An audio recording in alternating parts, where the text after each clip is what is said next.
অনেক নারীরা দেখবেন এখন বাসার ভেতরে ছেলেদের গেঞ্জি পরে, অনেক নারী ছেলেরা যে গেঞ্জি পরে, টি শার্ট, অনেক নারীরা ম্যাসে কিংবা হলে কিংবা বাসার ভেতরে পুরুষদের এই টি শার্ট গুলো পরে।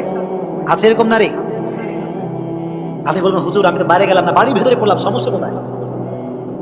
যুক্তিও আছে তাদের কাছে, লটস অফ লজিক তাদের আছে।